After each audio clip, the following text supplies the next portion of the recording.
এই জন্য আল্লাহ পাকের নবী ইরশাদ করেন, قال رسول الله صلى الله عليه وسلم بشروا ولا تنفروا يسروا ولا تعسروا। আমার উম্মতেরা সুসংবাদ দাও, বেশি ভয় লাগাই দিও না। সুসংবাদ দাও, সুসংবাদ দাও, বাগাই দিও না, বাগাই দিও না, আমার উম্মতকে বাগাই দিও না। ইয়াসিরু ওয়ালা তুআসিরু, সহজ মুআমালা করো, আমার উম্মতের সাথে কঠিন মুআমালা বলেন না করবে না, সহজ করো, সহজ করো, সহজ। তো তওবার দরজা খোলা, তওবার দরজা খোলা। সূর্য পশ্চিম দিক থেকে বলেন না উঠা পর্যন্ত, পশ্চিম দিক থেকে উঠা পর্যন্ত ইমানদারের তওবা দরজা খোলা, কাফেরের তওবার দরজা বলেন না খোলা। ইমানদারের তওবার দরজাও খোলা, কাফেরের তওবার দরজাও খোলা। ইমানদারে তওবা করবে, সেই ইমান তো আনছে, সে এমনি কিছু গুনাহ খাতা করে, কবিরা গুনাহ বা সগীরা গুনাহ। কবিরা গুনাহ বা সগীরা গুনাহ, কবিরা মানি বড়, সগীরা মানি ছোট। শিরিক কবিরা গুনাহ, আব্বা আম্মার সাথে বেয়াদবি কবিরা গুনাহ, পরের হক খাওয়াটা কবিরা গুনাহ, মিথ্যা সাক্ষী দেওয়াটা কবিরা গুনাহ, এভাবে এতিমের মাল খাওয়াটা কবিরা গুনাহ, অপবাদ দেওয়াটা কবিরা গুনাহ। আর জাওয়াজের আন ইরতিকাবিল কাবায়ের, এখানে কিতাব আছে আন্দরকিল্লাতে, কবিরা গুনাহ কাকে বলে, সগীরা গুনাহ কাকে বলে, কবিরা গুনাহ কয়টা, বাকিগুলা হলো সগীরা। করবেন আমরা যেন বোকা না থাকি, আমরা জাহেল না থাকি। সব শিরিক বেদাতের সমস্ত কুফরির মূল হলো কি বলেন তো, অজ্ঞ থাকা। পড়বেন কবিরা কাকে বলে, সগীরা কাকে বলে, পড়বেন, পড়বেন। চোখ খোলেন, কলব খোলেন, দেমাগ খোলেন, ইনশাআল্লাহ ফায়দা হবে। সগীরা গুনাহ কটা, কবিরা গুনাহ কটা, এবং তার কি সংজ্ঞা সব লেখা আছে। এবং তওবার দ্বারা আপনার কবিরা গুনাহ তো মাফ হবেই, সগীরা গুনাহ আপনার মাফ হইতে তওবা লাগে না। মাফ তো হবেই, কিন্তু তওবা লাগে না। আমরা যেগুলি ইবাদত সাবাদত করি, এগুলোর দ্বারা আল্লাহ পাক সগীরা গুনাহ এমনি মাফ করে দেন। আমরা উযু করি, সগীরা গুনাহ মাফ। আমরা জিকির করি, সগীরা গুনাহ মাফ। আমরা কোরআন তেলাওয়াত করি, সগীরা গুনাহ মাফ। আমরা মসজিদে হাঁটি হাঁটি আসি, সগীরা গুনাহ মাফ।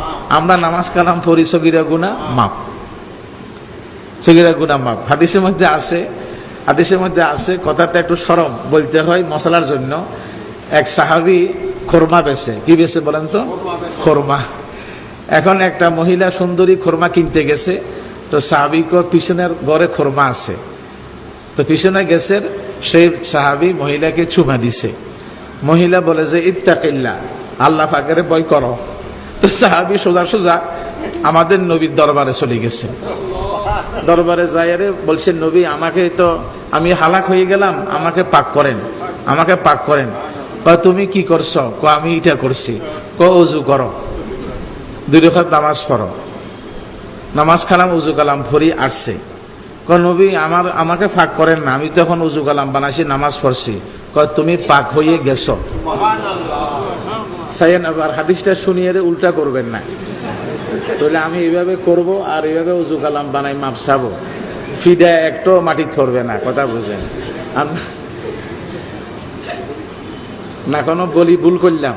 তো সাহাবী বলেন, ইয়া রাসূলুল্লাহ সাল্লাল্লাহু আলাইহি ওয়াসাল্লাম, আলী আলী, এই যে গুনাহটা মাফ হয়ে গেল, এটা কি শুধু আমার জন্য নাকি পৃথিবীর সমস্ত উম্মতের জন্য? নবী ইসলাম বলছেন সবার জন্য। হাদিসে আছে যে সগীরা গুনাহ বারবার করে সেটা কবিরা হয়ে যায়, ওইটাও হাদিসে আছে। যে ছোট গুনাহটা বারবার করে সেটা কি হয় বলেন না, কবিরা হয়ে যায়। আল্লাহ পাক আপনাকে মাফ করবেন, গোপন ব্যাপার, কিন্তু দেশে অবস্থা কি হবে?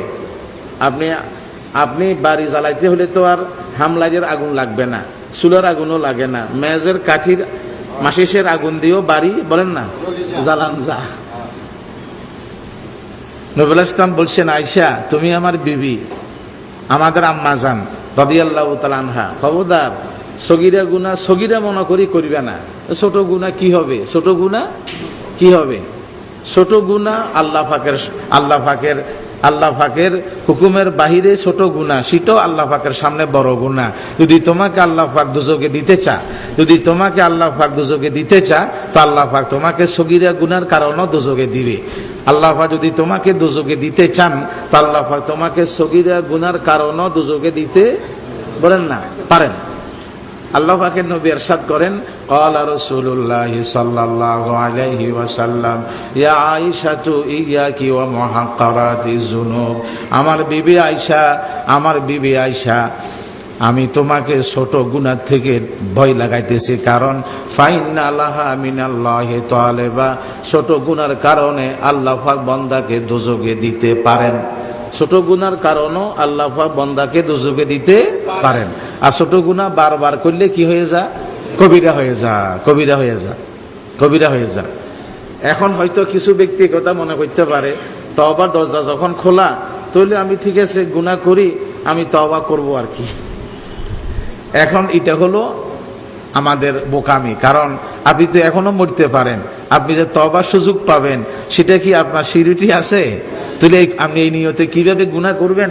ঠিক আছে, জওয়ানকালে গুনাহ করিলই, বুড়াকালে তওবা করব, এটা তো কোনো সিউরিটি নেই। এটা হলো আমাদের ধোঁকা, এটা শয়তানে ধোঁকা দিচ্ছে। ব্যয় হইলে তওবা করব, আব্বা হইলে তওবা করব, শ্বশুর হইলে তওবা করব, কর্মজীবনে গেলে বলেন না তওবা করব। আমার এক সাথী আমাদের বাড়িতে মূলত সন্দীপ, আমাদের ক্লাসমেট, মারা গেল গত সপ্তাহ, মারা গেল ওনার লিভার ক্যান্সার। আমার সাথী লিভার ক্যান্সারে মারা গেল। একটা মাত্র মেয়ে বিয়ে দিছে, আর 3-4 জন ছেলে পেলে আছে। তোরে বিবি যুবতী বিধবা হয়ে গেল, কল্পনাও করে নাই যে আমি অল্প বয়সে চলে যাব। নাম হলো শহীদুল্লাহ। এটা খুব বড় ধোঁকা যে আমি তো সুযোগ পাবো, সময় তো আছে, আমি তওবা করব আর কি। এই কথাটা এরকমই মনে করেন যে কোনো ব্যক্তি এই কথা তো মনে করে না যে আমি ওষুধ করব, এখন একটু আঙ্গুলটা আগুনে ফুরি, পরে ওষুধ করব আর কি। কথা বুঝলেন? আঙ্গুলটা এখন আগুনে ফুরি, পরে ওষুধ করব, পাটি লাগাবো, এই নিয়তে কেউ আঙ্গুলকে আগুনে ফোরে? এই নিয়তে কেউ আঙ্গুলকে তো আগুনে ফোরে না। তো এইটা এরকম, আমি গুনাহ করলাম মানে একটু আগুনের কাম করিল, দুজকের কাম, ফরে তওবা করব আর কি। এটা যখন কেউ নিয়ত করে না, ওইটাকে নিয়ত করতো, এখন গুনাহ করিলই, ফরে তওবা করব। আর তওবা কবুল করতেই হবে, এটা কি আমি সাবসিস্টি করতে পারবো? কোরআন শরীফে আল্লাহ পাক বলেছেন, ইয়াগফিরু লিমান ইয়াশা ওয়া ইউআযিবু মান ইয়াশা। আমি আল্লাহ তো প্রজ্ঞাময়, ক্ষমতাশীল, সুপার পাওয়ারের মালিক। কোনো কেউ তো আমাকে ক্ষমতা প্রয়োগ করতে পারবে না। মাফও করতে পারি, আমি আল্লাহ আযাবও দিতে পারি। আমার তওবা কবুল করতে হবে, এইভাবে কি বলা যাবে? বলেন না, বলা যাবে না। তাহলে সব জায়গার তো ক্ষমতা দেখান জানা, দেখেন না ইফতারের দোয়া, কি সুন্দর দোয়া ইফতারের শেষে, যাহাবাজ জামাউ ওয়াবতাল্লাতিল উরুকু ওয়াসাবাতাল আজরু ইনশাআল্লাহ। এটা হলো ইফতারের শেষে আমার পিপাসা চলে গেল, রক ঠান্ডা হয়ে গেল, পুরো দিন কাম করলাম রোজা, যদি আপনি সওয়াব দেন তাহলে আমি দাম পাইতে পারি। সওয়াব দিতে হবে, দাম দিতে হবে, এইভাবে কোনো স্লোগান দেওয়া যাবে? আমি রোজা রাখছি, সওয়াব দিতে হইবে, জান্নাত দিতে হইবে, এমন বলা যাবে না। ইয়াগফিরু লিমান ইয়াশা ওয়া ইউআযিবু মান ইয়াশা। আমি আল্লাহ চাইলে মাফও করতে পারি, আমি চাইলে তোমাকে আযাব দিতে পারি, আমাকে তো ক্ষমতা কেউ দেখাইতে পারবে না।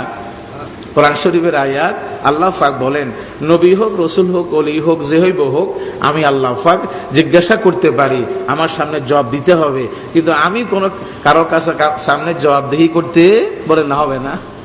যে আমি আবু জাহেলকে কেন ঈমান দিলাম না, আবু তালেবকে ঈমান কেন দিলাম না, এরা কাছের মানুষ, ঘরের মানুষ, দূরের ব্যক্তিকে ঈমানদার কেন বানাইলাম, কেন? এই প্রশ্ন আমি আল্লাহ পাককে জীবনে কেউ করতে বলেন না, পারবে না। কোরআন শরীফের আয়াত আল্লাহ পাক বলছেন, লা ইউসআলু আম্মা ইয়াফআলু ওয়া হুম ইউসআলুন। আমি কি করি বা কি করি না, এটা আমি কারো কাছে জবাবদিহি করতে হবে না। আর দুনিয়ার সব মানব দানব আমার কাছে জবাবদিহি করতে হবে।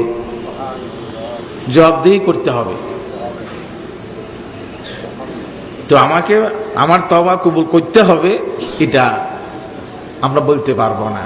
আল্লাহ পাকের নবী কেন তওবা করছেন, আমাদের নবী কেন ইস্তেগফার করছেন, সেটা বুঝতে হবে।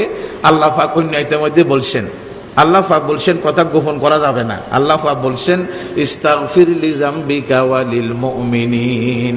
আর আপনি আপনার গুনাহটাও মাফসান আর উম্মতের গুনাহটাও বলেন না মাফসান। তাহলে মুশকিল না এটা, নবীর তো কোনো গুনাহ নাই, কিন্তু আল্লাহ পাক বলছেন আপনার গুনাহটাও মাফসান, উম্মতের গুনাহ মাফসান। কোরআন শরীফের আয়াত, কোরআন শরীফের।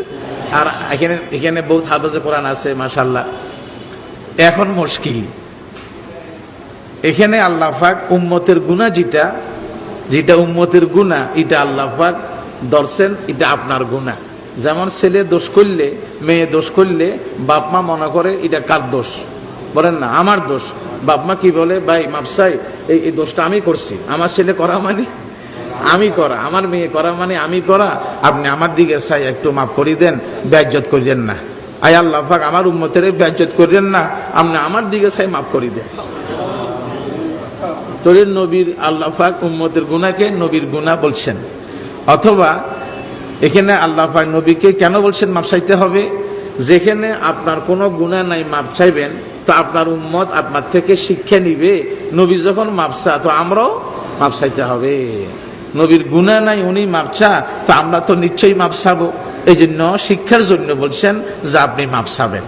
অথবা 3 নম্বর জবাব, নবী মাপ চাইতে হয় কেন? নবী মাপ চাইতে ওই কারণে আল্লাহ পাক যেমন অসীম, জান্নাতের মর্তবাও বলেন না অসীম। নবী যত গুনাহ মাপ চাবে অত ওনার মর্যাদা মর্তবা বাড়ি যাবে। যেমন দেখেন নবীর কাছে কি হেদায়েত আছে না নাই?